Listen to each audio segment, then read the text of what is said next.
성도 여러분 안녕하십니까? 대재앙의 서막을 연일 계속해서 열어가고 있습니다. 지난 시간에 이어서 오늘은 대재앙의 서막 12번째 시간이 되었습니다. 이제 정말 이 마지막 시대를 향해서 하나님께서 하나님 백성들에게 맡겨주신 굉장히 중요한 사명이 있는데, 그 사명의 사람들이 이 마지막 시대에 대해서 잘 알고 이해하는 것은 아주 중요해요. 예수님께서 마태복음 24장에 주님 말씀하시기를 44, 45절에 이와 같이 너희도 이렇게 인자가 올 때를 위해서 예비하고 있으라 그러면서 주인에게 양식을 맡아 때를 따라 그 집안에는 사람들에게 양식을 나눠주는 자가 누구냐 이렇게 말씀하세요. 그러니까 마지막 시대에 대한 예비는 어떤 것이 중요한가 하면 주님께서 말씀하신 그것처럼 예비하고 있으라 생각지 않은 때 인자가 오리라. 마태복음 24장 44절 말씀이에요. 그리고 45절 충성되고 지혜 있는 종이 되라. 이런 말씀이 우리들에게 아주 중요한 이야기가 되겠습니다. 그래서 여러분과 제가 이 시간을 나누는 것은 주님께서 이 시대를 위해서 주시는 다양한 경고 중에 예비하라고 하는 하나님의 말씀을 우리가 듣고 지금이 그 때에 따라 나눠야 될 아름다운 양식이기를 소원하는 마음으로 여러분과 함께 이 자리에 서 있는 것입니다. 이런 말씀을 나누는 것이 때로는 어떤 사람들의 마음을 이렇게 불안하게 하고 공포심을 조장하고 또 아니면 어떤 그 때로는 격발케 하는 그런 마음들을 주어서 소란하게 하는 그런 목적이나 취지가 아닙니다. 이것은 성령께서 우리들의 심령을 격발케 해서 다시 오신다고 약속하신 예수님의 재림을 위해서 우리로 하여금 예비하고 준비케 하는 일이라는 사실을 여러분이 꼭 기억해 주시면 참 좋겠습니다. 오늘 시간에는 이제 이 용의 나라가 우리들에게 다가오면 그 용의 나라가 다가올 때 우리들은 큰 환난이 옵니다. 성경은 이들을 위해서 성도들에게 떠나고 피하라, 도망하라 이런 말씀을 주셨죠. 그래서 용의 나라가 올 때 큰 환난이 개국 이를 없는 환난이 예비되어 있는 것은 우리가 당연지사라 성경이 말씀했고요. 그 다음에 성도들은 떠나고 피해야 될 일들을 설명해 주셨습니다. 그래서 지금 우리들은 그저 두말할 것 없이 입만 열면 모든 사람들이 다 얘기할 수 있는 화두는 뭐냐면 역사의 종국이 가까웠다.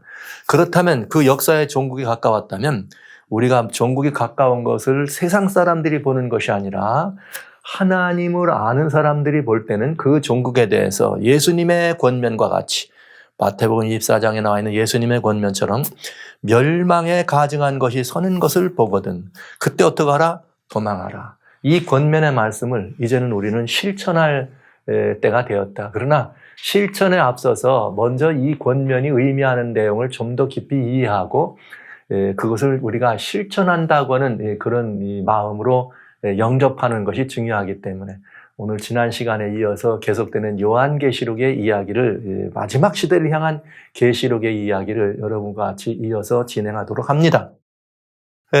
이제 12번째 여러분들에게 계시록의 도표를 보여드리네요. 말씀드린 것처럼 이제 이 시대의 마지막 시대에 짐승의 우상과표가 강요될 때 7 재앙이 오기 전에 하나님을 믿는 하나님을 아는 사람들은 뭘 해야 되는가? 크게 외치는 사람들이 돼야 된다. 지난 시간 보았어요. 그러나 크게 외치는 것만이 아니라 어떻게 해야 된다? 이제는 또 떠날 때가 있다. 그러니까 전도서 3장에 주님 말씀하신 것은처럼 모든 것들, 천하범사의 모든 것이 다 기한이 있어요. 그리고 목적을 또 이룰 때가 있다고 한 것처럼 모든 하나님의 말씀은 그 시대마다 그때를 위해 주신 말씀이고 그때에 마땅히 성도들이 무엇을 해야 될지를 이야기해 주는 그런 하나님의 말씀인 것을 우리는 알게 되는 것입니다. 그래서 지난 시간에 우리 성도님들 깨어 일어나기를 제가 이렇게 호소하면서 우리는 깨어 일어나서 크게 외쳐야 된다. 외칠 때가 있다. 그 외칠 때는 우상이 서기 전에 표가 강요되기 전이다. 그러나 그것만으로 끝나지 않는다. 요한계시록은 두 번째 성도들이 다음 단계는 뭐냐? 떠나라, 산으로 가라, 도망하라 이런 이야기. 이것은 뭐냐? 우상이 서는 것을 보거든. 우상의 짐승의 표가 강요되는 것을 보거든. 그런 일이 진행될 것을 보거든 어떡하라. 이제는 이 일곱 재앙이 일어나기 전에 떠나야 될 필요가 있는. 그래서 짐승의 우상과 표가 강요되는 그 시점이 아주 중요한 요한계시록 마지막 요한계시록 후반부에 나오는 그 계시록에 짐승과 그 우상에게 경배케 하고 표가 서게 되는 그 시점이 행동을 이렇게 구분할 수 있는 전환점이라는 걸 여러분들에게 말씀을 드립니다. 그런데 사실 저는 지난번에 이렇게 떠나야에 대하여 대재앙에서 막 세 번째 떠날 때가 되었다는 말씀을 여러분들에게 말씀을 드렸어요. 떠나라는 말씀을. 또 예언의 파노라마에 제가 종종 이제는 바벨론 떠나야 될 때라는 말씀을 여러 번 드렸는데 이 말씀을 드리기가 쉬운 이야기가 아니었습니다. 그리고 그 떠나는 말씀을 드렸을 때 와우, 굉장히 많은 이야기들이 오갔습니다. 굉장히 많은 이렇게 메일로 혹은 톡으로 또 뭐 댓글에도 그런 것들이 많이 올라왔습니다만 떠나라고 하는 말만 하면 뭐 굉장히 많은 이런 그 생각들이 일어나는 것을 보게 됐습니다. 저는 오늘 여러분들에게 이 말씀을 먼저 하나 드릴까 해요. 예수님께서 마태복음 23장에 보면은 여기 23절부터 화 있을진저 외식하는 자들아, 이렇게 화 있을진저 외식하는 자들아, 너희가 박하와 회향과 근처에 11조를 들이되 율법에 더 중한 바 의와 인과 신은 버렸도다, 이렇게 말했어요. 그러면서 이것도 버리고 저것도 버리지 말아야 된다. 그러니까 유대 사람들에게, 즉 하나님을 안다고 하는 사람들이 아주 사소한 것들은 아주 죽어라고 하는 것처럼 그렇게 해가면서 진짜 중요한 건 어떡한다? 그냥 걸러내더라. 그래서 이렇게 23장 24절의 마태복음 이렇게 했어요. 소경된 인도자야, 하루살이는 걸러내고 약대는 꿀떡 삼킨다, 이런 말을 했습니다. 뭐 이게 무슨 말인가 하면 중요한 것들은 그냥 못 본 척하고 넘어가고 하루살이 조그만 건 건져가면서 그런 일을 한다. 근데 이 말씀을 제가 왜 드리느냐 하면은 우리가 하나님의 말씀을 이해하고 말씀을 영접할 때 사람들은 그 말씀을 대하는 태도가 어떤 태도인가 하면은 내가 좋아하는 말만 듣기를 원합니다. 내가 그 말씀을 순종하기가 어려우면 그 말은 틀렸다, 아니면 그건 옳지 않다라는 말로 마음에서 뭐가 일어나요? 이렇게 화가 나건지 비판하는 마음이 일어나서 거절하죠. 마치 유대인들이 막 11조 드려야 된다, 근체와 박하 이런 거 하찮은 것들 할 때는 딱딱 구분해 드리지만 정말 율법에 더 중요한 바 의와 인과 신은 버리는 것처럼 그 본질적인 의미, 그 거대한 사랑과 믿음과 이 모든 것들은 못 본 척하는, 하루살이는 걸러낼 줄 알면서 약대가 뭐예요? 약대가 낙타 아닙니까? 큰 거. 하루살이는 저 같은 사람은 하루살이 잘 보이지도 않아요. 그런데 약대, 거대한 이 낙타는 어떻게 삼키면서 그건 걸러내더라. 그것처럼 개인적으로 내가 좋아하고 내게 뭔가 좀 이렇게 귀에 솔깃한 거는 다 좋다, 그리고 은혜가 된다, 그리고 얘기하지만 무언가 정말 중요한 의미가 있어서 우리들이 선택하고 순종하고 내가 그걸 따르는 데 있어서 힘들거나 어려우면 그걸 어떻게 하는 거야? 그냥 모른 척, 못 본 척 하든지 아니면 거부하고 반대하는 그런 모습들을 봅니다. 제가 이 말씀을 드리는 이유는 떠나야 될 때가 됐다. 우리는 그리스도인들이 이 현실적인 이런 모든 것들에서 그냥 단순한 도피처로 도피하는 도피자가 아니라 적극적인 의미에 떠나야 된다는 말씀을 드린 것이지만, 이 이야기는 그 듣는 모든 이들에게, 또 듣는 교회들에게 있어서 특별히 교회들에게 굉장히 많은 이 생각들이 깊어졌던 것은, 이것이 뭐 긍정적이든 부정적이든 보게 됐습니다. 그러나 이건 제 양심입니다. 하나님의 말씀을 가지고 복음을 이해하고 성경을 읽는 하나님의 이 복음을 증거하는 예수님의 증인으로서 이건 제 양심입니다. 성경에 이렇게 기록됐으면 전달하는 것은 제 양심이고 의무요 사명이기 때문에 여러분에게 이 말씀을 드리는 것이죠. 오늘 저는 또 한번 무거운 마음으로 여러분들과 같이 이 말씀을 드려야 되겠네요. 마지막 시대를 살아가는 성도들이 큰 외침만 있는 것이 아니라 떠날 때도 있다. 과연 이것이 어떤 상관관계가 있는가 보시도록 하겠습니다. 마지막 때 하나님의 성도들은 분명히 지난 시간 말씀드린 것처럼 요한계시록 12장 17절에 하나님의 계명과 예수의 증거를 가진 자라 그랬어요. 2장이 지난 14장에 다시 또 성도들은 하나님의 계명과 예수의 믿음을 지키는 자라 같은 말씀을 했습니다. 이것을 2장 지난 또 다른 16장에서 12장, 14장, 16장 2장 지난 다음에 그리스도인 참된 성도 마지막 시대 하나님의 성도들은 자기 옷을 이렇게 입고 있다. 이 자기 옷은 예수님의 옷이다. 이건 예수님의 옷입니다. 자기 옷이라고 한 말은 주님께로부터 벗어 입혀주신 그 옷입니다. 그게 성도들이 입을 옷이니까 자기 옷이라. 자기 것이 남의 걸 빌려 입는 것이 아니라. 이것은 예수님을 믿는 하나님의 백성들의 마지막 시대의 하나님의 성도들의 정체성이며 신원 증명서입니다. 누가 하나님의 백성이냐, 친백성이냐, 참백성이냐, 진리의 백성이냐, 참 교회냐 이걸 말할 때 이건 아주 중요한 바로미터가 되겠습니다. 그래서 저는 지난 시간에 여러분들에게 여러분 하나님의 계명을 가지셨어요? 예수의 증거를 가지셨어요? 여쭤봤습니다. 여기서 하나님의 계명은 여기 성경책을 이렇게 성경책에 계명이 있으니까 성경책을 갖고 다니면 계명 가진 건가요? 아니죠. 예수님은 우리들의 심령 속에다가 하나님의 계명을 하나님의 법을 새겼다 그랬어요. 그러니까 성경책을 갖고 다니는 것이 하나님의 계명 갖고 다니는 거 아니에요. 예수의 증거를 가지셨습니까? 제가 여러분에게 여쭤봤습니다. 예수의 증거, 예수의 믿음이란 어떻게? 뭐가 예수의 믿음이요? 뭐가 예수의 증거일까요? 이것도 여러분 각자 개인이 매우 중요한 의미가 이곳에 있다는 사실을 이해할 수 있어야 되겠습니다. 그래서 마지막 시대의 성도들에게는 그런 신원 증명이 있다. 그런데 이 마지막 시대에 예수의 증거를 가진 사람들에게 주신 약속이 있습니다. 이 약속은 대단히 중요한 것이에요.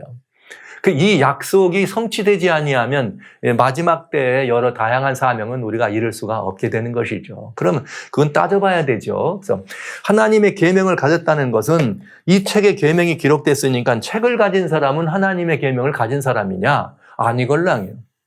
성경책을 가진 것이 하나님의 말씀을 가진 거냐? 아니에요. 성경책 기록된 여기 계시의 말씀은 있지만은 이 말씀을 내가 받아 먹고 내 마음과 심령에 새겨서 이것이 나의 삶을 움직이는 원동력이 되고 이것이 내 삶이 될 때, 즉 말씀이 육신이 될 때 나는 비로소 하나님의 말씀을 가진 사람입니다.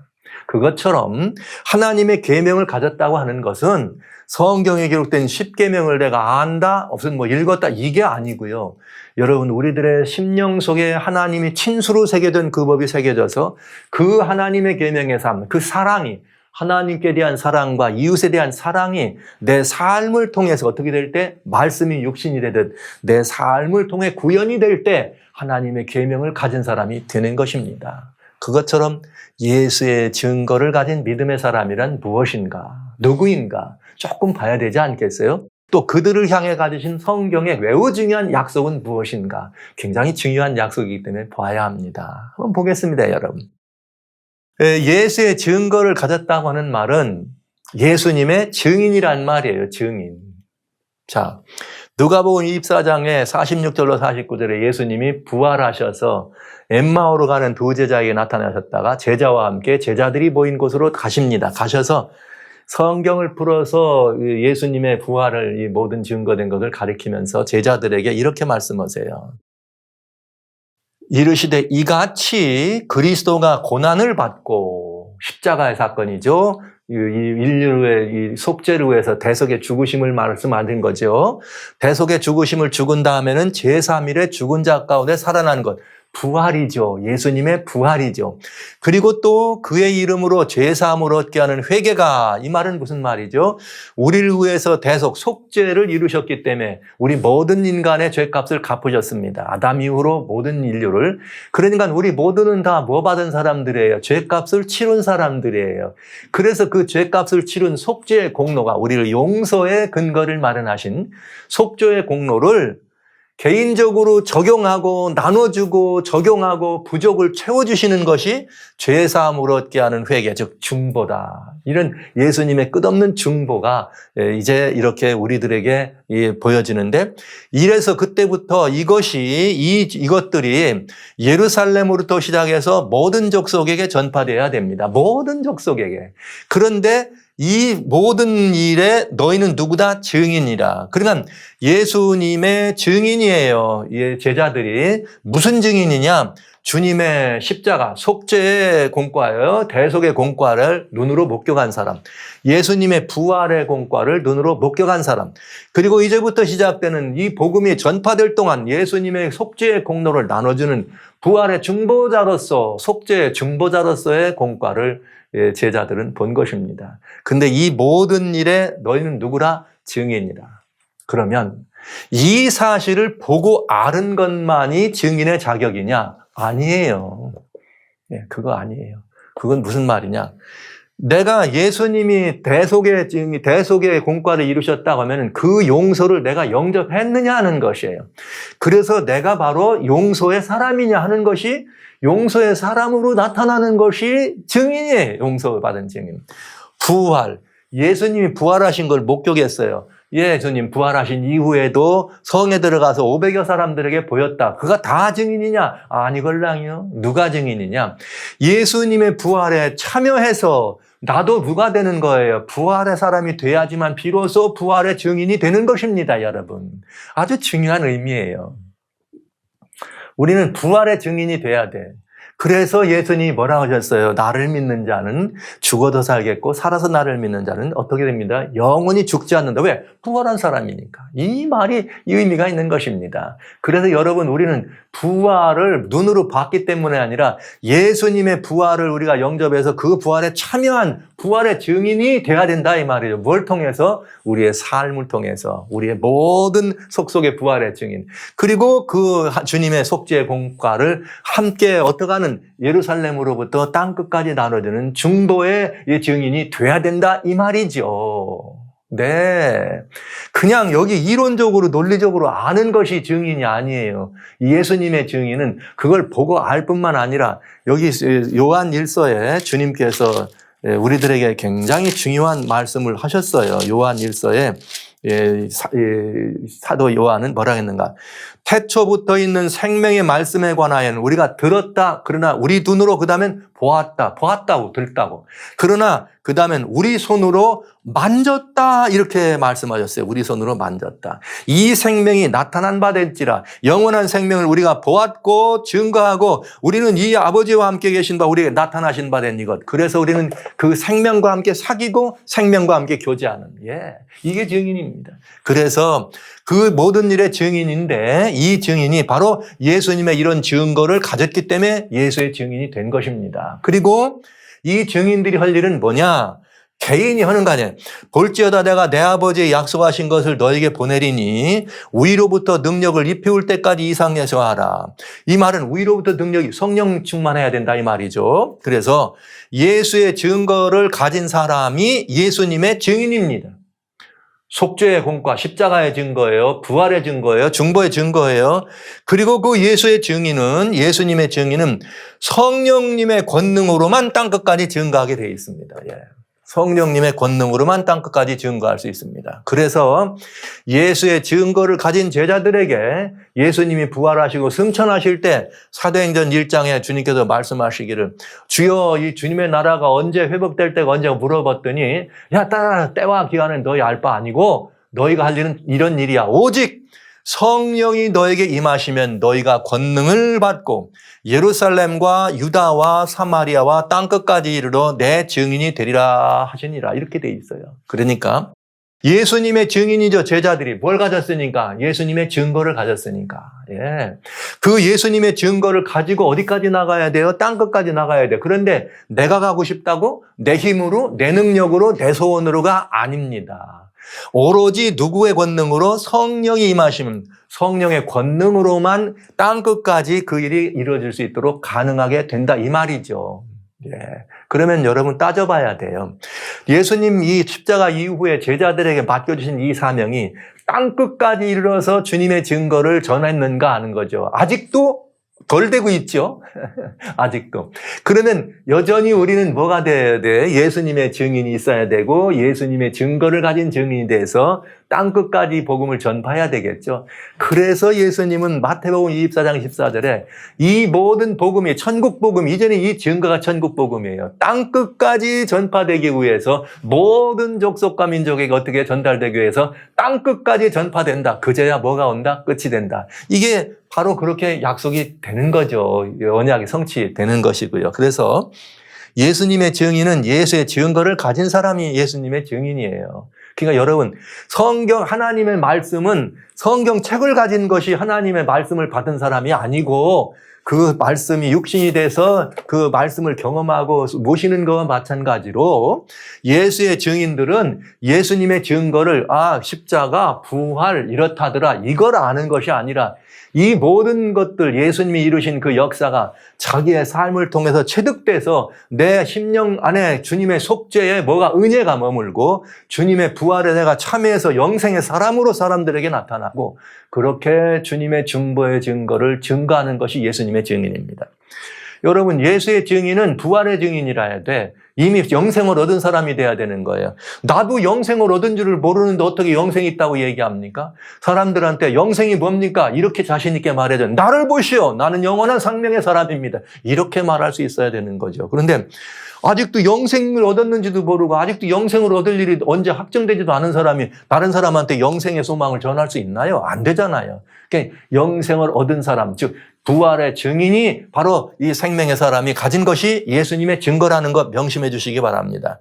예수님의 증인은 예수의 증거를 가진 사람이고 예수님의 증인은 성령의 권능을 받아야지만 땅끝까지 이르러서 크게 외침으로 외칠 수가 있다. 이것입니다. 이것은 어느 날 갑자기 생긴 것이 아니고 예수님의 증인들을 위해서 이미 성경에 약속된 하나님의 언약이었습니다. 보시죠. 자, 요엘서 2장 23절에 시온의 자녀들아 너희 하나님 여호와로 인하여 기뻐하며 즐거워할지어다. 그가 너희를 위하여 비를 내리시는데 이른 비를 너에게 적당히 주고 이른 비와 늦은 비가 전과 같을 것이다. 이렇게 말씀했어요. 우리는 여기 단순히 농사 짓는 사람이 봄에 파종하고 가을에 거두기 전에 늦은 비가 온다. 이것만을 약속한 것이 아니고 모든 기독교는 이것은 성령의 역사를 설명하고 있다는 것을 다 압니다. 왜냐? 호세아서 6장 3절에 보면은 우리가 여호와를 알자, 힘써 여호와를 알자. 여호와 그의 나오심은 새벽빛같이 일정한데 비와 같이 늦은 비와 같이 우리들에게 임한다. 그러면서 성령 하나님의 역사, 여기서 말씀하신 여호와 역시 성령 하나님을 말씀하시죠. 성령 여호와 하나님의 나타나심을 비에 이렇게 비유하면서 우리는 비가 성령님의 역사라는 사실을 이해하고 모든 기독교 안에 있는 우리 안에서는 전부 이것이 성령의 역사임을 인정하고 이해합니다. 비유한 것으로. 그래서 요엘은 그 말씀의 뒤를 이어서 2장 28절로 29절 이른 비가 있고 늦은 비가 있다. 그 말은 곧 이른 비 성령이 있고 늦은 비 성령이 있겠구나. 그러면 이것이 어떻게 이루어지는지를 또 봐야 되겠죠. 보시죠. 요엘서 2장 28절에 그 후에 내가 내 신을 만민에게 부어주리니 너희 자녀들이 장래일을 말하고 늙은이는 꿈을 꾸며 젊은이는 이상을 볼 것이며 그때에 내가 내 신으로 남종과 여종에게 부어주며 내가 이적을 하늘과 땅에 베풀리니 곧 피와 불과 연기의 기둥이라. 이 말은 무슨 말이에요? 하나님의 종들, 구약이지만 신약 당시는 예수님의 증인들이죠. 하나님의 종들 곧 예수님의 증인들에게 뭘 부어주시겠다? 성령의 권능을 부어주시겠다 약속하신 것입니다. 그러면 실제로 이 약속이 어떻게 이루어졌는가? 자, 보시죠. 초대교회 예수님의 증인들, 아까 예수님이 예루살렘에 머물라, 뭐가 내릴 때까지? 위로부터 권능이 임할 때까지 머물라고 했는데 진짜 보세요. 사도행전 2장 1절에 오순절날이 이름에 저희가 다 한 곳에 모였더니 예루살렘이에요. 오순절이 이름에 저희가 다 한 곳에 모였더니 어떤 일이 있느냐?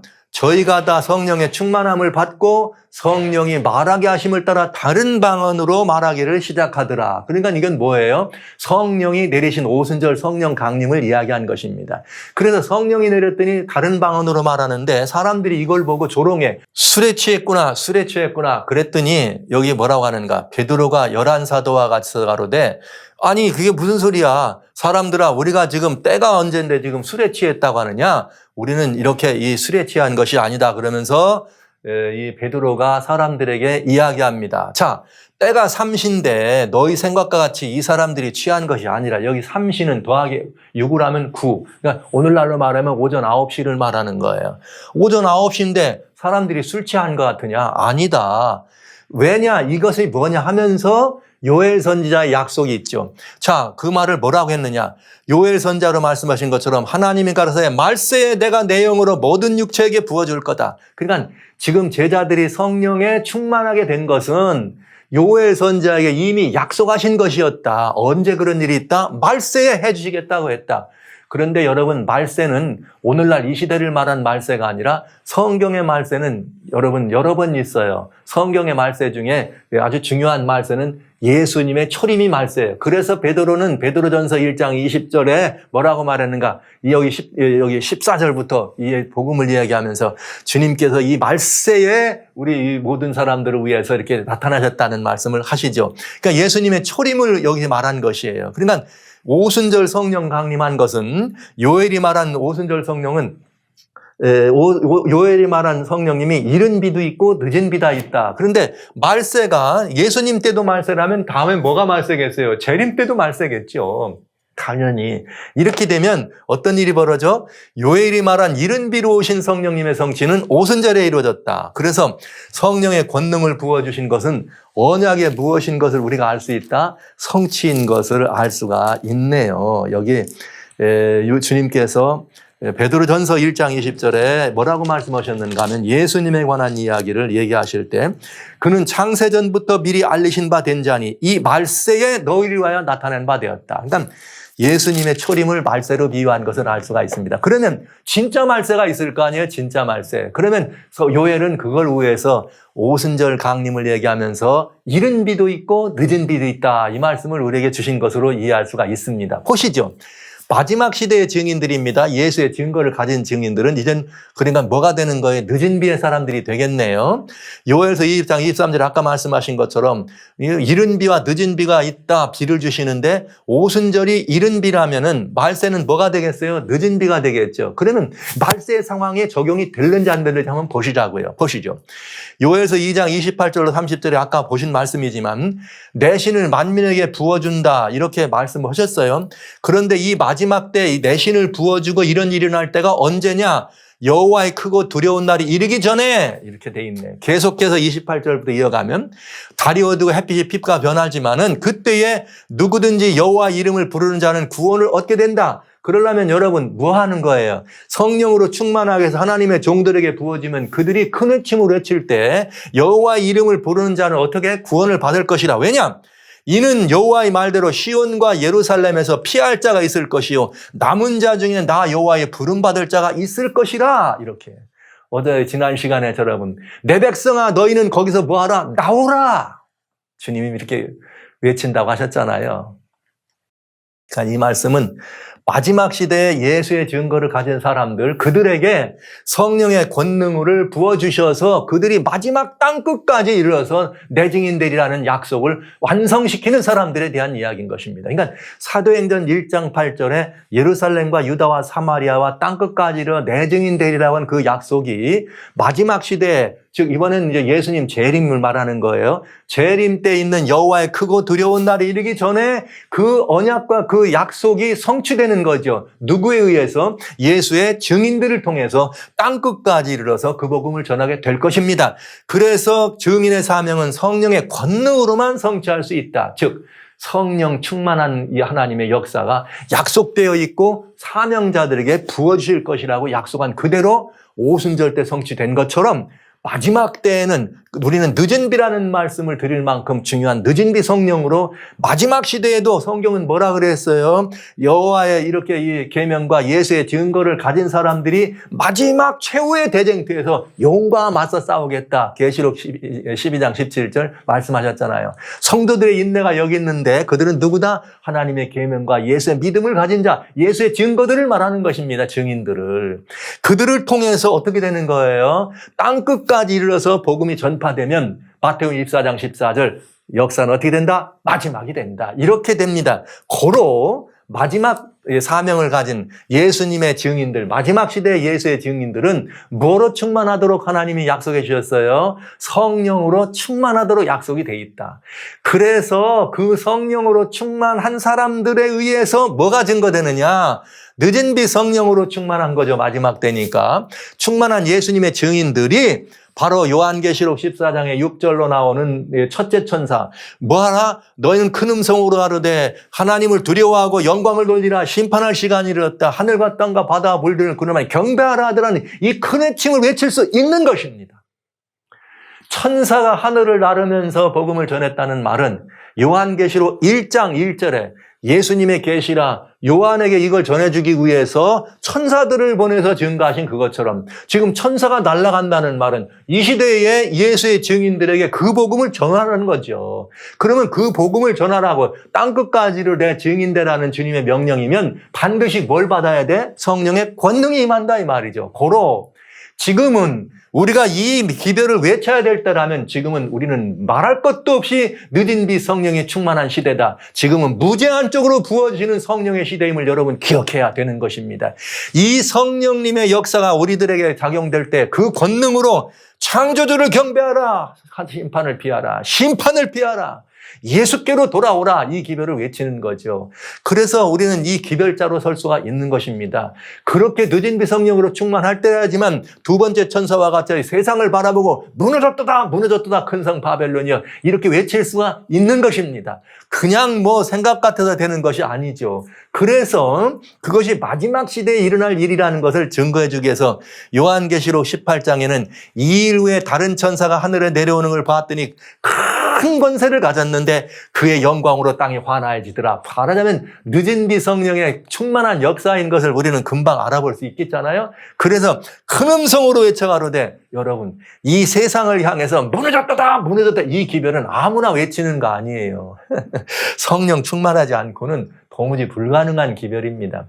하나님께 돌아오라는 기별만 외치는 것이 아니라 이 세상이 심판에 떨어졌다는 사실도 외쳐야 하는 것이죠. 그리고 그것만으로 이렇게 외쳐지는 것이 아닙니다. 그것만으로 이 늦은 비 성령이 충만한 예수님의 증거들은 그것만 하나님께 돌아와라 그것만 하는 것이 아니고요. 뭘 해야 되느냐? 18장 4절에 또 이어서 정말 이 세상이 진노의 포도주로 취하는 삼중의 연합과 타락하는 일이 벌어질 때에 뭐라고 하는 거예요? 예수님의 음성, 이번에는 천사가 아니에요. 거기서 나와 그의 죄에 참여 말고 그의 받을 재앙을 받지 말라. 7 재앙을 받지 말라. 개국 이래로 오는 그 없는 환난에 빠져 들어갈 텐데 그 환난에 빠지면 안 되니까 너희는 거기서 나와라. 이 기별을 외쳐야 되는 거죠. 이거는 최후의 더 큰 외침이에요. 왜?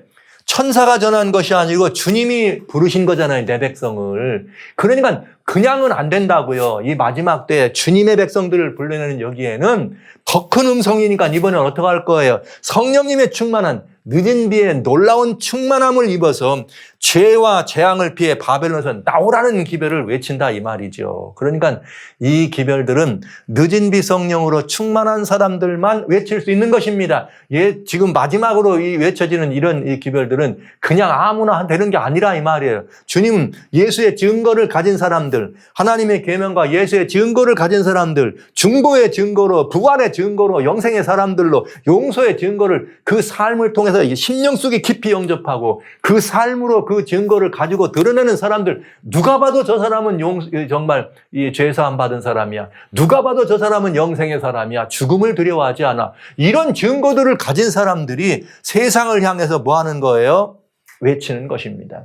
그 외칠 때 뭐라 그래요? 예수님의 증인들이 예수님이 말한 것처럼 너희는 그 죄에 참여하지 말고 그 재앙을 받지 말라. 그렇기 때문에 똑같이 이 경고는 예수님이 주신 경고예요. 예수님의 증인들로 전하라고 하여금. 자, 그런데 이 경고는 이미 주신 경고예요. 언제? 예수님이 이 땅에 계실 때.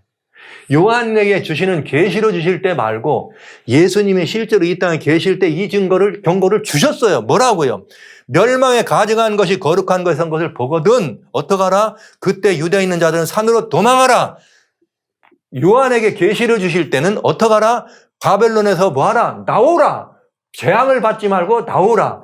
예수님은 실제 이 땅에 계실 때 마태복음 24장 15절로 16절에 그때에 멸망에 가증한 것, 즉 죄죠. 죄에 참여하는 것. 멸망에 가증한 것에 선다는 말은 죄에 참여하지 말라 이 말인 걸 보는 것은 참여하지 말고 도망쳐라. 왜냐?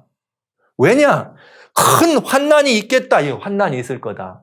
그러니까 예수님은 뭐라 그랬어요? 재앙을 받지 말라. 누구를 위해 예비된? 그 마지막 죄에 참여한 그들을 위해 짐승의 우상과 짐승의 표에 거기에 경배하거나 표를 받은 그들에 참여한 사람들에게 내리는 재앙이 있는데 하나님 사람들은 거기서 나오라는 거죠. 예수님이 이미 주신 경고입니다. 이거는 제가 드리는 말씀이 아니고 성경에 이미 이렇게 경고한 이야기입니다. 그러면 이 말씀을 사실은 말이죠. 여기 도망가라, 산으로 도망가라, 나와라 그러면 이게 실제로 말하는 산이냐 마냐 이런 말씀들을 많이 하세요. 여러분 그냥 여러분의 양심에게 말씀을 드리려고 합니다. 이거는 몰라서 물어보는 거 아니죠. 저는 여러분에게 이렇게 말씀드립니다. 마지막 시대의 두 번째 단계로 하나님의 증인들, 예수님의 증인들이 외쳐야 될 기별처럼 떠나라, 도망하라는 기별은 떠남은 선택이 아니라 예수님의 명령입니다. 예수님의 명령입니다.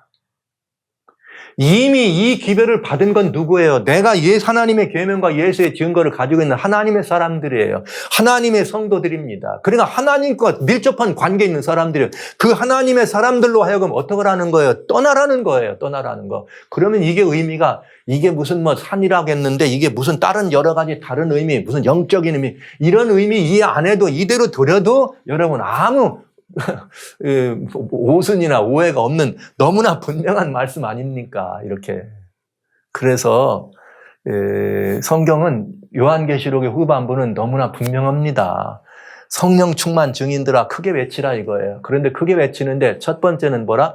만민을 향해 외쳐라 이거예요. 그 세천사 기별 아닙니까? 여기 모든 족속과 백성과 방언에게 정말 영원한 복음을 가졌더라. 너희는 심판을 피하라. 하나님께 영광 돌리려면 어떻게 해야 돼? 예수님께 나와라. 그리고 창조주 하나님을 경배하라. 이건 만민을 향해 외치는 기별이에요. 만민을 향해서.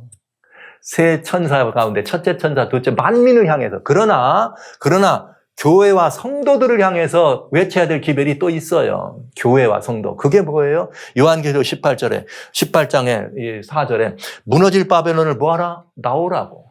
그러면서 뭐 하는 거예요? 하나님의 백성들을 뭐 하라? 거기서 불러내라고. 네. 그리고 뭐예요? 성도들아 뭐 하라고요? 예수님은 그러고 거기에 그런 우상이 서는 걸 보면 뭐 하라? 성도들은 떠나라고. 도망하라고. 왜냐고요? 환난이 오니까요. 그래서 증인들의 떠남은 예수님을 증거하던 사람들이 이 외치던 사람들이 어느 날 이 외치는 침묵하고 그 모든 외치던 자를 떠나게 될 때 우상이 서고 짐승의 표가 강요돼서 다 죽게 할 때는 그렇게 하지 않고 떠납니다. 이 떠나는 것이 큰 외침이에요. 행동으로 보여주는 것이 굉장히 중요한 일 아닙니까? 행동으로 보여주는 것이 큰 외침입니다.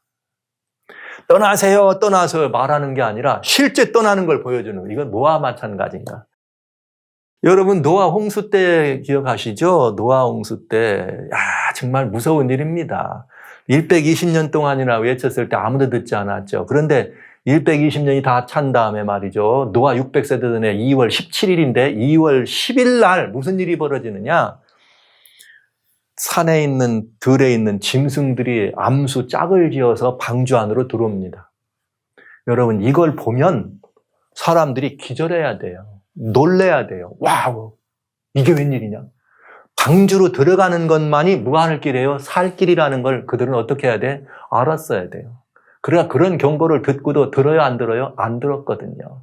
여러분, 그것이 뭐냐? 증인들이 떠남이 마지막 외침이란 말은 바로 그 말이에요. 짐승들이 들어가는 것, 이런 모든 것들을 되는 것을 보는 것은 마지막 뭐와 마찬가지예요? 큰 외침과 마찬가지. 이보다 더 큰 외침이 어디 있어요? 짐승도 들어오라고, 방주 안으로 들어오라고 얘기하는데. 그러니까 여러분, 떠남은 선택이 아니라 주님의 명령입니다. 그런데 중요한 것은 선택이 아니라 명령인데 이 큰 외치는 그 외침은 성령의 권능으로 하는 것입니다. 사람의 생각이나 우리의 계획대로 하는 것이 아니죠. 근데 저는 이제 이 말씀을 여러분들에게 드리면서 몇 번에 걸쳐서 제가 교회를 떠나고 도시도 떠나야 된다 이 말씀을 드렸더니 교회에서 난리가 났었죠. 뭐 여러 교회들은 또 어떤 교인들도 그러고 막 굉장히 반대하고 난리가 나더라고요. 제가 그걸 바라보면서 야, 이 하루살이는 이렇게 걸러내고 약대는 삼키는 그런 모습이로구나 이런 생각이 들더군요. 왜냐? 그건 제 개인의 얘기도 아니고 개인의 생각도 아닙니다. 떠나라는 건 예수님이 직접 땅에 계실 때도 했고 요한의 계시를 통해서 떠나라고 바벨론 나오라고 분명히 말씀하셨거든요. 그럼에도 불구하고 떠나라는 기별을 증거했을 때 바벨론을 떠나는 거는 특별히 그냥 교회를 떠난다고 할 때는 하나님이 중심이 아니고 예수님이 계시자는 교회를 떠나라는 말 아닙니까? 누가 뭐 예수님 계시는 예수님을 떠나라는 얘기가 아니잖아요. 그 다음에 도시를 떠난다는 얘기는 환경적으로 죄악이 관영해 있으니까 그 관영한 속에서 떠나는 것만이 환난을 피하는 길이라는 사실을 성경은 말해줬기 때문에 그 이야기를 증거한 것인데 와우, 전 참 이상한 교회와 성도들을 보았습니다. 성도라고 제가 안 하고 싶어져. 교인이라고 하고 싶어져. 왜 그런가? 떠나라는 외침을 반대하는 교회와 교인들이 어마어마하게 많았습니다. 굉장히 많은 그 이슈가 있었습니다. 근데 누가 반대하는가? 제가 잘 보는 거죠. 틀림없습니다. 교회는 뭐 이따 말씀드려요. 교회에는 영적 신앙을 살아가는 사람들이 많이 있어요. 영웅적 신앙. 그리스도인은 영웅적 신앙이냐 아니에요. 그리스도인의 참 신앙은 어떤 영웅도 감당할 수 없는 모습으로 드러나지만은 영웅적인 신앙이 있는 것은 아닙니다. 그래서 누가 반대하는가 봤더니 이런 말을 해요. 그 영웅 신앙 하는 사람이 떠나면 누가 복음을 전하느냐고. 이 예수님의 증거를 딴 것까지 전해야 되네. 떠나면 누가 전하냐 이런 말을 해요. 저는 그냥 성경 말씀을 드릴게요. 여기 전도서 3장 1절로 10절에 보면 천하범사의 모든 것이 다 기한이 있다. 그 목적을 이룰 때가 있다고. 버릴 때도 있고 안을 때도 있고 뭐 사랑할 때가 있고 미워할 때도 있고 울 때도 있고 웃을 때도 있다. 이 말은 뭐예요? 모든 것들은 다 질서가 있어요. 그런데 보시죠. 사도행전 16장 6절에 보면 이런 말씀이 있습니다. 바울에 관한 이야기예요. 바울이 아시아가 복음을 증거하고 있을 때 16장 6절에 성령이 뭐라고 하냐. 성령이 바울이 거기서 더 이상 복음을 증거하지 못하도록 막았습니다. 그러니까 여러분, 바울이 엄청난 1차, 2차, 3차 전도 여행을 하고 선교지 여행을 할 때에 바울이 한 거죠? 아니에요. 바울과 함께 하시는 성령께서 하신 거예요. 바울은 도구였을 뿐입니다. 누구예요? 예수의 증인이었습니다. 사랑하시는 성도 여러분, 이거 굉장히 중요한 거예요. 여러분들은 예수님의 증인이에요. 증인은 증거를 가진 사람들이고 그들을 사용하는 건 누군가 성령께서 하시는 거예요. 그래서 너희가 내 권능을 받지 않고는 떠나지도 말라 그랬어요. 내 권능을 받아야지만 증인이 된다고 얘기한 것입니다. 그러니까 여러분, 복음 전파는 내가 하는 거 아니에요. 성령의 권능으로 하는 거지. 그러면 때가 되면 성령은 누구시죠? 성령은 예수님의 모든 것을 가르치고 기억나게 하고 예수님께 영광 돌리는 분이 성령님 아닙니까? 그럼 예수님이 떠나라 그랬어요. 그러면 성령이 어떡할 거예요? 때가 되면 떠나라고 할 거 아닙니까? 그러니까 그렇게 말하는 분들은 영웅신앙이에요. 마치 선교를 위해서 모은 거 된 것 같지만 성경 말씀은 그 성경의 권능과 성령의 역사를 모르는 이야기인 것을 저는 그렇게 생각이 됩니다. 복음 전도는 선교지에든 어디든지 내가 하는 거 아니걸랑요. 성령께서 하시는 거예요. 그리스도인의 어떤 역사는 내가 하는 게 아니고 내가 아니라 성령이 하시는 거예요. 그런데 이걸 내가 한다고 생각하니까 내가 복음이야. 내가 중심이야. 교회도 많잖아요. 뭐든지 내가 뭐 하면 다. 그 다 거짓말쟁이들이에요. 그건 교인들이에요. 그리스도인이 아니에요. 성령의 은혜를 입어서 성령의 역사를 섬기는 사람이 그리스도인이지 내 뜻대로 무엇인가를 내 마음대로 내 생각대로 하는 것은 교인이에요. 그리스도인이 아니에요. 거듭난 경험이 없는 거죠. 이거 굉장히 중요한 거예요. 영웅 같지만 위험한 걸 여러분 이해해 주시기 바랍니다. 그 다음에 또, 그러면, 그러다 보니까 여기서 전하다가 난 여기서 순교할 거라고 이렇게 얘기해요. 순교한다고. 이 참 순교신앙, 영웅신앙이죠. 훌륭한 믿음입니다. 땅끝까지 전도해야 된다는 거나 순교까지 하면서 각오하고 한다는 건 훌륭한 생각입니다. 그러나 돌아볼 일이 있어요. 뭐가 돌아볼 일이냐? 순교? 내가 하고 싶어서 하는 거 아니걸랑요. 순교하자고 한다고 해서 그 사람 순교장에 갈 수 있느냐? 저는 그 교회 역사를 이렇게 보면서 대부분 그런 것처럼 영웅적 신앙으로 앞장서가지고 사람들을 선동했던 대부분의 사람들이 다 난파하는 걸 봤으면 교회 역사가 증명해 주잖아요. 실제 예를 들면 베드로 한번 보세요. 너희가 말이야 마지막 예수님 잡수시면서 다 내 증인대라 하고 다 이렇게 너희 중에 나를 버릴 자가 있다 이렇게 얘기하니까 베드로가 뭐라 그래? 다 주님을 버려도 나는 주님을 버리지 않습니다. 나는 내 죽기까지 주님 따라갑니다. 안 합니까? 베드로가 그런 믿음이 있었어요.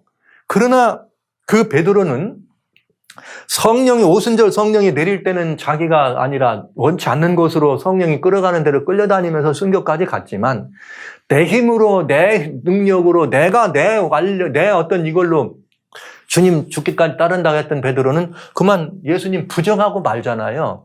그러니까 여러분 순교한다고 하고 이렇게 높고 영웅적 신앙인 것은 분명하지만 훌륭한 태도이지만은 그걸 입으로 내놔가면서 순교하고 이렇게 말하시는 분들은 사실은 조심하세요. 저는 이렇게 말씀드립니다. 그분들을 조심하실 분들입니다. 왜냐하면 사실은 또 교회 안에 이런 분들이 많아요.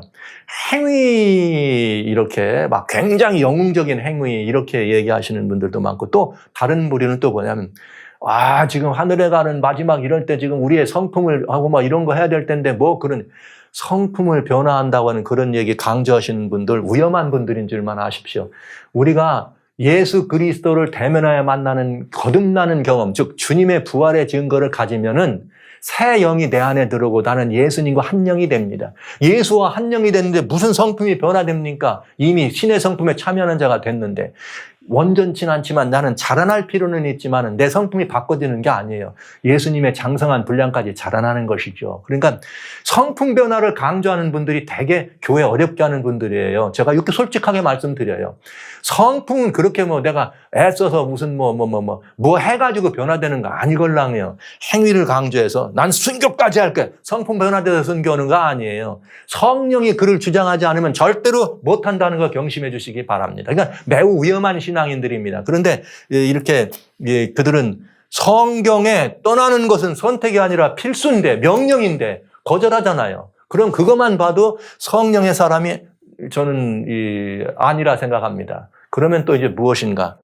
이번엔 또 이런 사람들이 있죠. 신앙생활 때문에 교회 나오는 게 아니라 단순히 문화적인 종교인들이 있어요. 문화생활 때문에 종교인들이지. 그것이 기독교에 나왔으니까 그리스도 교회라고 그러죠. 막 이분들은 불교도가도 있고 이슬람가도 있고 다 있어요. 문화적 종교인들은. 종교적 형태.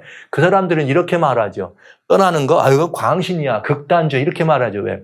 성경의 말씀의 원리대로 실천하는 사람들은 다 극단주의 소리 듣습니다. 지금 전부 다 그거 하는 거 아니에요? 오늘날 이 극단주의 박멸하는 것이 마지막 짐승의 우상에 경배케 하는 사람들의 굉장히 중요한 역사 아닙니까? 그리고 또 뭐라고 말하는 이 사람들은 이 지식적인 걸 추구하니까 고도문명시 가기는 어디로 가냐고. 지금 말이야 드론 뜨면 산속 도망갈 데가 어딨냐. 지금 우리가 떠난다고 그러면 산으로 피난하고 도망가라고 하는 거 아니걸랑요. 어디 토굴 속에 들어가라고 하는 그 떠나라 그렇게 떠나라는 거 아니거든요. 이 떠나는 건 그런 거하고는 전혀 상관없는 떠남. 그 떠남의 의미를 몰라서 하는 얘기죠. 그런데 진짜 중요한 건 드론을 떠가지고 막 이렇게 이제 떠남에 대한 이야기 구체적인 얘기 또 드리겠습니다만 드론이 다니면서 한다고. 드론요? 드론이 언제 드론이 뜹니까? 여러분 계시록 16장 8절로 9절에는 네 번째 재앙이 있습니다. 네 번째 재앙 때 어떻게 되는가? 재앙이 해에다 부어요. 그랬더니 해가 뜨거워지고 해가 태움을 받아가지고 이 땅의 모든 것들을 다 태워버립니다. 사람들이 감당할 수 없을 만큼 탑니다. 태양이 그런 강력한 열로 여기 내려올 때 그 열과 함께 내려오는 것이 무엇이죠? 솔라 플레어. 그렇잖아요. 태양이 폭발하면서 그 엄청난 에너지가 들어오면 그 솔라 플레어가 엄청나게 내려오면 어떤 일이 벌어지는지 아시죠? 모든 전자기기 다 셧다운. 아무것도 쓸 수가 없어요. 여기 소위 말하는 블랙아웃이라고 하는 거 있죠? 전기 다 나갈까 봐 걱정하는 거. 그거 태양풍 지금 6단계까지 왔는데 6단계 와도 비행기도 못 뜹니다. 그런데 네 번째 재앙 때 완전히 그렇게 어마어마한 이렇게 이 태양의 역사가 일어나면 무슨 드론이 떠요. 드론 뜨기는 인간이 가지고 있는 아무것도 쓸모없는 다 그냥 무용짐을 대고 갑니다. 여러분 거기에 무슨 여러분이 갖고 다니는 전자기능, 아무것도 쓸 수가 없습니다. 이미 여기 재앙 때 그런 일이 있을 것을 벌써 태양이 뜨거워지고 온 땅에 다 이런 모든 태운다는 말은 열만 얘기하는 게 아니에요. 지금 현재 태양 흑점이 터지는데 흑점이 터지는 거에 그 폭발하는 에너지의 양에 비례해서 태양풍이 발생을 한다 이 말이에요. 솔라 플레어가. 그 솔라 플레어가 이 땅에 얼마나 오느냐에 따라서 우리는 이 땅에 있는 모든 이런 일상적인 생활을 편안하게 하기도 하고 할 수 없기도 하는데 이런 말 하는 거는 얼마든지 여러분 성경적인 답이 있으니까 그렇지 않다. 이런 부분을 또 이렇게 말씀드릴 수가 있겠습니다. 그 다음에 개인적으로 다양한 이유들이 있어요. 그런데 그건 뭐냐?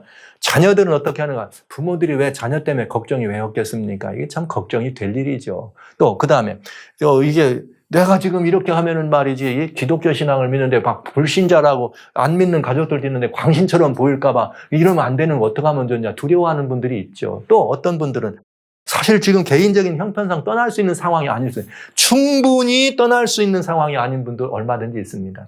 그런데 여러분 이런 것들은 내 현재 입장이나 내 형편이 이렇기 때문에 떠나라고는 주님의 말씀을 거절하는 것은 진정한 참신앙의 모습은 아닙니다. 그게 중요한 거예요. 내가 가고 못 가는 것은 중요하지 않아요. 하나님의 말씀이 이렇게 순종하느냐 안 하느냐는 거죠. 그러면 사실은 이제 이런 개인적인 다양한 이유 때문에 우리가 떠남에 대해서 주여 당신이 떠나라고 하시는데 어떻게 하면 좋습니까? 당신께 모든 걸 맡겨드리는 믿음. 이게 예수의 증인들이 하는 일이에요. 그래서 성령으로 충만했을 때 주님께서 그 길을 열어주시기를 기도하는 마음으로 영접해야지 그걸 거절하는 것은 오히려 그건 그리스도인의 태도가 아니라는 말씀을 제가 드리고 싶어요. 제 말씀이 좀 가슴이 아프죠? 이게 좀 찔리죠? 여러분 찔리시는 거에 대해서 또 찔리니까 나 찔렸다 이렇게 화내지 마시고 찔리걸랑 회개하면 되는 거예요.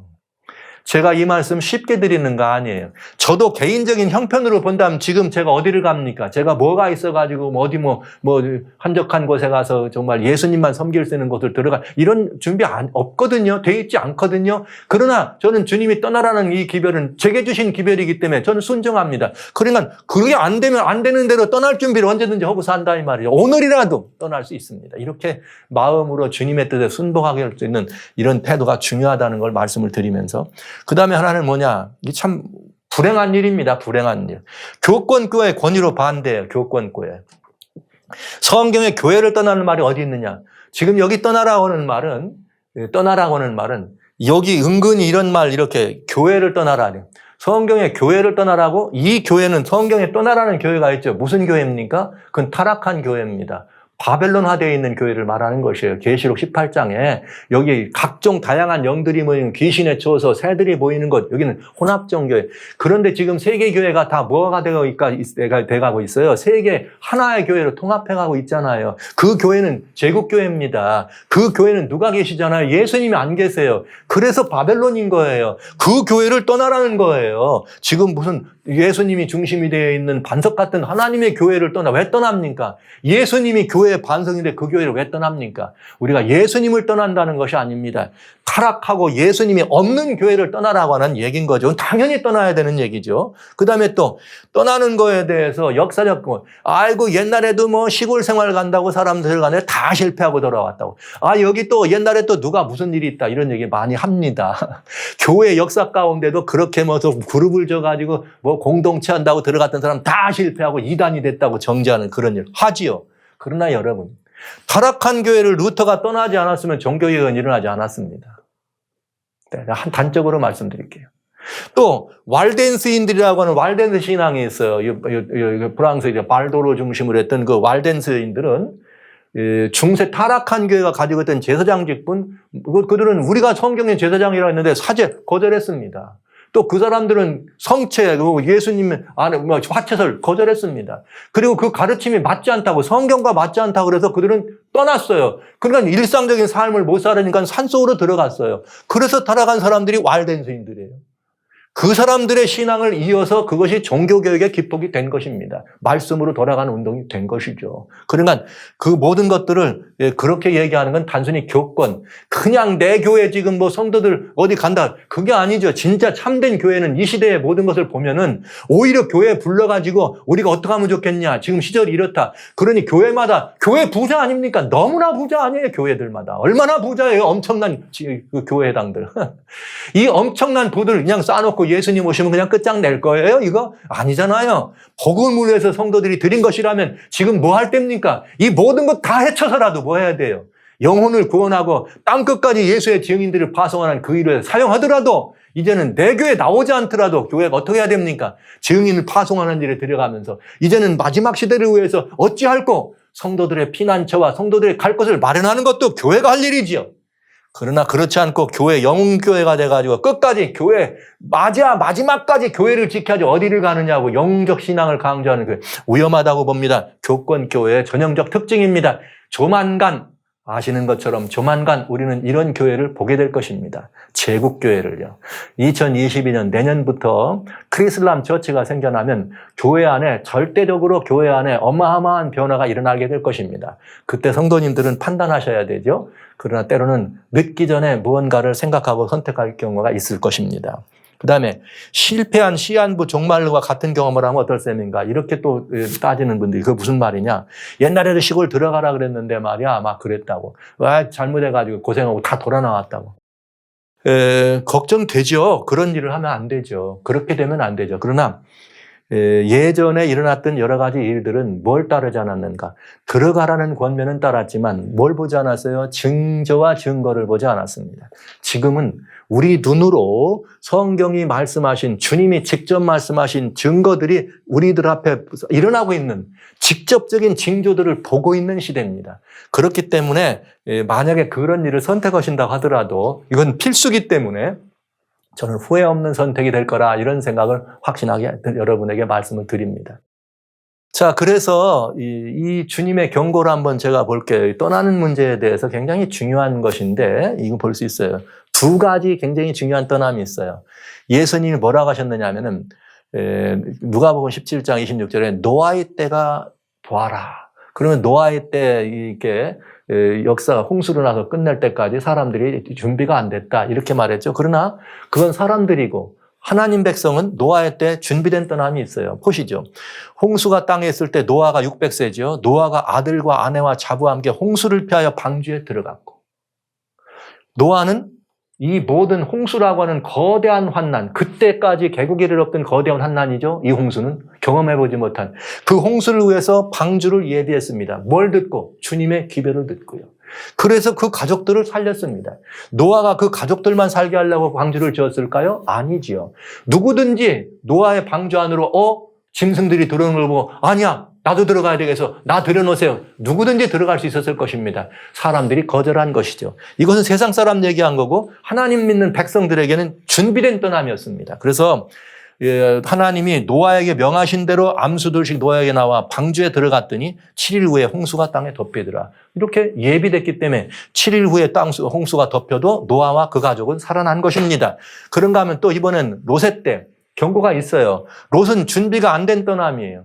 롯은 아무 준비 안 되고 그 안에 그냥 살고 있었어요. 그 안에 살고 있다가 어떻게 됩니까? 백성들은 다 불로 멸망당합니다. 그러나 롯은 아니죠. 롯은 떠났습니다. 천사가 직접 끌어내가지고 떠났어요. 이 성의 죄악 중에 함께 멸망할까 하노라 하고 하나님 백성이니까 건져내신 것입니다. 여러분, 준비가 안 됐더라도 천사라도 직접 건져내는 거죠. 그러니까 여러분, 떠남에 대해서 걱정하지 마세요. 어떤 이들은 노아처럼 준비하고 가는 분이 있는가 하면 어떤 이들은 노처럼 마지막에 주님이 불러내는 분도 있을 거라고요. 그러니까 여러분, 이 모든 말씀에 대해서 성경은 완벽한 답과 대안이 있다는 사실을 기억하시기 바랍니다. 그래서 여기 뭐라 하겠는가? 실제 롯도 어디로 가요? 산으로 도망하여 멸망을 면하라. 그래갖고 결국은 산으로 도망을 하나님의 천사가 보내주시잖아요. 그래서 극적으로 살아나지 않습니까? 그러나 준비된 떠남이 있고 준비 안 된 떠남이 있다. 여러분, 이것을 우리가 주시는 지혜예요. 예수님이 노아의 때와 같다, 롯의 때와 같다 하걸랑 그 때에 대해서 안 믿는 사람들하고 그렇게 살다 다 죽었네. 이거 보지 말고 하나님 백성을 어떻게 했느냐를 보셔야 될 거 아니에요. 이게 지금 마지막 기별 아닙니까? 하나님 백성들은 어떻게 해야 되는가. 자, 이번에는 또 교훈이 있어요. 떠남에 관한 교훈 가운데 보시죠.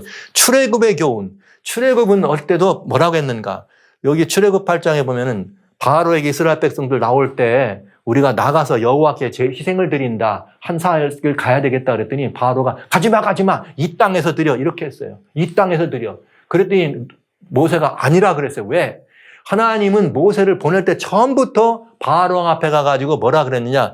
여기 사흘길을 광야로 나가서 여호와께 희생을 드린다고 해라. 이렇게 명령하셨거든요. 모세와 아론이 그 말을 바로한테 한 것입니다. 말을 듣지 않아. 그래서 피로도 변하고 이렇게 재앙들이 떨어졌잖아요. 여러 재앙들이 떨어진 다음에 결국은 어떻게 되는 거예요? 바로 왕이 그래 가는데 그럴 게 있니? 우리 땅에서 제사 드려라. 이렇게 한다고요. 어둠은 그렇게 말할 수 있어요. 이 말을 현대적인 감각으로 가져오면 뭡니까? 이 도시화되고 타락한 여기서도 얼마든지 신앙생활 할 수 있다라고 누가 얘기하는 거예요? 타락한 도시 사람들이 말하는 거예요. 꼭 가야 돼? 그 광신이지. 극단주의지. 꼭 가야 돼? 이 말 한다 이 말이에요. 그러나 모세는 no! 가야 됩니다. 왜? 하나님의 명령이기 때문에. 그래서 결국은 이들은 가더라도 또 허락해도 애국 가까이 가라. 바로가 허락할 땐 이번엔 뭐라고 그래? 처음에는 여기서 드려라 한다면은 멀리는 가지 말아라. 이게 사단이 하는 얘기 아닙니까? 그럼 여기 우리 대단히 중요한 교훈을 받아야죠. 이들에게는 하늘 가나안을 예표하는 약속의 땅 가나안 땅에 가기 위해서 뭐가 필요해? 광야라고 하는 하나님만 바라보는 생활이 필요했던 것입니다. 그래서 광야로 나가서 하나님만 바라보고 하나님만 믿는 생활을 하면서 드디어 40년 뒤에 어디까지 간 거예요? 가나안에 입성하는 것이죠. 그러면 이것이 무슨 일인가? 마지막 때도 한번 보시자고요. 마지막 때 우리 마지막 때 무슨 일이 벌어지는가? 마지막 때 이 개구리 없는 환난의 7번째 재앙이 내릴 때는 지진이 나가지고 성이 다 갈라지고 만국의 성이 무너집니다. 하늘에서 한 달란트 되는 우박이 떨어져서 사람들이 박제로 재앙이 너무 심해. 그러면 여러분, 땅이 흔들리고 지진이 나면 사람들 어디로 가야 돼요? 갈 데가 어디 있어요? 이 사람들은 여기서 죽으면 그만이에요. 그건 죽는 사람. 그러나 성도들은 어디로 갑니까? 성도들은. 그래서 이같이 다 무너질 때에 성도들은 어떻게 하는 거예요? 예수님께서 어디로 갈 것이냐? 너희는 마음에 근심하지 말라. 내가 아버지 집에 처소를 마련하러 간다. 가서 처소를 예배하면 너희 데리고 올 거다. 이렇게 약속하신 거예요. 그러니까 우리가 이제는 유대 백성들은 약속의 땅 젖과거리는 가나안을 위해서 광야 생활을 한 것이고 이제 하늘로 가야 될 사람들은 어떻게 해야 되느냐? 잠시 이제 하늘로 올라가기 바로 직전에 개구기래로 없는 환난을 겪는데 그 환난에도 오직 예수님만 바라보는 믿음을 진작하다가 결국은 예수님 오실 때 어디로 갑니까? 하늘로 올라가게 됩니다. 이건 뭐예요? 하나님이 마련하신 피난처 아닙니까? 가나안은 유대인들을 위해 마련하신 것이고 이걸 상징적으로 우리 그리스도인들에서 하나님께서 하늘에 우리의 가나안을 마련하셨다고 하는 놀라운 이야기죠. 얼마나 아름다운 것인가. 고린도전서 2장 9절에는 그 하늘 우리를 가야 될 하늘 곳은 상상 초월이라고 그랬어요. 왜 그러냐? 기록된 바 하나님이 자기를 사랑하는 자를 위하여 예비하신 모든 것은 눈으로 보지 못하고 귀로도 듣지 못하고 사람의 마음으로도 생각지 못했다. 이랬대. 그러니까 이건 뭐예요? 보지도 듣지도 못하고 생각지도 못했으니까 상상 초월이죠. 여러분 기대하시기 바랍니다. 상상을 초월하는 엄청난 이 하나님의 은혜가 여러분을 기다리고 계세요. 그거 잠시 하나님이 도망가고 나오라고 하면 나가면 그만이지. 그걸 그냥 엉뚱한 이 핑계 저 핑계하고 가능하면 뭘 이렇게 하는 그거는 참 이상한 일 아닙니까? 하나님이 이렇게 멋지고 너무나 아름다운 상상 초월하는 이런 일을 해놨는데 여러분 이 말을 거역하기를 원하고 이 말을 듣기를 원치 않고 선택이 아니라 필수라는데도 제 얘기가 아니었어요. 분명히 성경에 그렇게 돼 있는 말 아닙니까? 그렇게 말하는 것은 굉장히 모순이 된다. 여러분에게 말씀을 드리면서 떠남은 선택이 아니고 하나님의 명령입니다. 그러니까 제가 지금 오늘 이 말씀들을 여러분에게 편안하게 이런 말씀 드리는 거 아니에요. 혹시도 마음에 이렇게 상심케 되고 아프실까봐 힘들지만 그래도 솔직하게 이런 사정을 말씀드리는 것은 제 양심입니다. 그래서 여러분 예수님의 은혜로 여러분의 마음이 정말 녹아지기를 원하고 성령님의 기름침으로 여러분 이 말씀을 좀 영접해 주시기를 진심으로 소원합니다. 이제 여러분에게 말씀드리겠습니다. 결론입니다. 떠나는 것은 우리 성도님들의 기호나 성도님들의 선택적 사항이 아닙니다. 이것은 하나님의 뭐예요? 명령입니다. 믿음이 없어서 도망치는 게 아니에요. 순교가 무서워서 도망하는 것이 아니에요. 이 떠남의 의미를 모르시기 때문에 그런 거예요. 성경의 의미를 이건 뭐냐? 최후의 선교지를 향한 주님의 부르심입니다. 내 백성아 너희는 나오라. 너희는 산으로 도망하라. 이 말은 목숨이 두려워서 도망치라는 거 아니에요. 어디예요? 거기가 마지막 선교지예요. 어디? 땅끝까지. 네. 각 나라 사람들은 자기의 나라 어디든지 복음의 외곽지대에 있을 거 아닙니까? 어디 산속에 어디든지 뭐 아니면 뭐 들이든지 아니면 시골이든지 어디든지 거기에 마지막 지대까지 그러나 한적한 곳에 마지막을 위해서 준비하는 최후의 선교지를 향한 주님의 부르심입니다. 그런데 왜냐? 성도들의 떠나는 것은 세상을 향한 마지막 큰 외침이에요. 그냥 아무나 떠나는 거 아니에요. 정말 성령의 은혜로 이끌림을 받아서 아, 주님의 음성이 이렇구나. 나 떠나야 되겠다. 어디로 갈고. 이렇게 생각하고 기도하면서 주여 길을 열어주세요. 이럴 때 가는 것이 떠남입니다. 그렇기 때문에 이것이야말로 말로가 아니라 세상을 향한 뭐예요? 가장 마지막 큰 외침입니다. 떠나자 이 말은 주님께로 돌아간다. 주님께로 같이 가자 이 말 아니에요? 그러니까 여러분 굉장히 중요한 의미가 있다는 걸 기억하시고요. 그 자선하는 건 뭐냐? 오직 주님만을 바라보는 성숙의 열매, 신앙의 주님의 장성한 분량까지 자라나는 오직 예수님만 바라보는 어떤 환난, 어떤 핍박. 짐승의 표를 받지 않고 사고 파는 일이 없어? 못해? 짐승이 우상 경배하지면 다 죽여? 그런데 그 죽음 앞에서도 두려워하지 않아. 왜? 부활의 증거를 가졌으니까요. 거기에 사고 파는 일을 못해도 걱정이 없어. 왜? 예수님의 증거가 있기 때문에 무엇이든지 주님 앞에 구할 수 있는 믿음이 있잖아요. 그런 마지막 이것을 거두는 것이 되는 것입니다. 그래서 만약에 지금 여러분들이 어떤 행동으로 결심을 하시거나 이미 여러 나라에서 곳곳에서 여러 많은 정말 성도님들이 벌써 이렇게 도시를 떠나서 한적한 곳으로 내려가신 분들이 계세요. 이 말씀을 증거하는 오늘 또 나가시는 분이 있어요. 연락을 제가 받았어요. 그런 부분들. 그래서 갔는데 주님의 오심이 지체되고 여러 가지 뭐 증거들이 되는 거 좀 지체된다. 그럼 어떻게 할 거예요? 요나같이 될 거예요? 죽이신다든지 왜 안 죽여요? 이렇게 하실 거예요? 아니잖아요. 오히려 그런 환난이 조금 더디 왔다. 그러면 아 주님께서 은혜의 시기를 더 주시는구나. 이렇게 생각하고 오히려 그 안에 먼저 들어가서 익숙한 것에 대해서 감사하고 감격하며 주님과 긴밀한 교제라는 좋은 시간이잖아요. 그러니까 조금 더디된다 하는 일이 혹시 있을지라도 뭐 그건 모르는 일이니까요. 저희들은 장래 이것이 오늘일지 1년일지 10년일지 100년일지 알 수 없습니다. 그러나 오늘 우리는 오늘 주신 말씀에 순종하면 되는 것입니다. 그렇게 될 때 신앙적이고 실제적으로도 유익이 많지 절대로 흩어짐이 많지 않습니다. 옛날에 그냥 막 들어가라겠다고 증거는 보지 않고 증인들의 성령의 이끌림이 없이 증거는 보지 않고 징조는 안 본 상태로 그냥 들어간 분들은 후회하지요. 그러나 지금은 예수님의 증거가 분명하고 성령의 이끄심이 있고 그다음에 영적인 모든 상황들의 세상에 징조가 너무나 분명한데 이 징조를 보고 주님 말씀대로 떠나라는 순종했는데 후회할 일이 있겠어요? 그럴 일은 없습니다. 제가 마지막 한 말씀만 드립니다. 그러니까 이제부터 서로 사랑하시는 성도 여러분 그리고 여러 다양한 교단 혹은 교파 여러분들이 속해 있는 어떤 교회든지 이 말씀을 진심으로 드립니다. 왜 떠나야 하느냐 이렇게 묻지 마시고요. 왜 이렇게 묻지 말고 어떻게 떠나갈까를 의논해 주시기 바랍니다. 어떻게 떠날까? 이것이 진정한 그리스도인의 양심입니다. 예수의 증거를 가진 사람들의 양심입니다. 그래서 저는 이것이 성도의 양심이라는 사실을 생각하면서 저도 이제 여러분과 같이 이제는 왜 떠나느냐는 말은 하지 않을 거예요. 이제는 더 이상. 왜? 떠남은 선택이 아니라 명령이니까. 여러분 다양한 성경적 증거를 보셨잖아요. 그리고 반대하는 분들이 왜 반대하는지도 솔직하게 제가 말씀드렸어요. 마음이 아프지만 여러분들이 들으셔야 돼요. 왜냐하면 저는 절대로 그런 분들을 많이 보고 대화를 나눴기 때문에 메일이나 이런 걸로 그 연락이 오고 다양한 분들이 하는 걸 봤기 때문에 하하 정말 진짜 예수님의 은혜로 말미암아 우리 심령의 이 성령의 거듭남을 경험하신 분일까 이런 생각을 간곡하게 들게 하는 분을 많이 만났습니다. 왜냐하면 너무 강력하더군요. 제가 성경을 전했는데 엄청난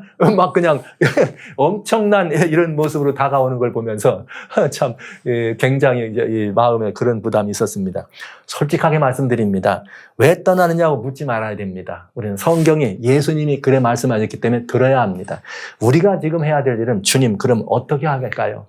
성령이 충만한 사람들은 주님께 이 사실을 묻습니다. 어떻게 할 것이냐. 그리고 성도들끼리 모여서 의논도 해보시고 이건 성도들의 양심이란 사실을 기억해 주시기 바랍니다. 자, 오늘 이만큼 하고요. 이제 다음 시간은 떠남의 원리. 어디로 어떻게 할 건가. 이것도 원리가 있겠죠. 이 원리에 대해서 기왕에 여기까지 말씀드렸으니까 다음 시간에 여러분과 조금 더 함께 이 말씀을 나눌 마음이 있습니다. 이 떠남에 대해서 다시 한번 간곡히 부탁드립니다. 주님의 말씀을 거절하거나 거역하지 마시고 이 말씀이 증거될 때 화내고 핑계대려고 하지 마시고 어떻게 해야 될까 하고 주님께 여쭤보셔야 돼요. 그러므로 그런즉 형제들아 우리가 어찌할꼬. 사도행전 2장 30 여기 이 8절에 사도들의 권면을 받은 성령의 충만한 권면을 받은 이 사람들은 모두가 다 사도들의 그런 권면을 들었을 때 그런 아름다운 태도를 보여주었습니다. 그래서 그들은 뭐라고 말했는가? 여기 사도행전 2장이죠. 2장 37절. 저희가 이 말을 듣고 마음에 찔려 베드로와 다른 사도들에게 물어가로되 형제들아 우리가 어찌할꼬? 네. 오늘 저는 여러분들이 주님 앞에 주여 저희가 어찌하면 좋겠습니까? 라고 질문하고 주님께 여쭙는 예수님의 증거를 가진 진실된 그리스도인으로 주님 앞에 서게 되실 지혜로 축원합니다.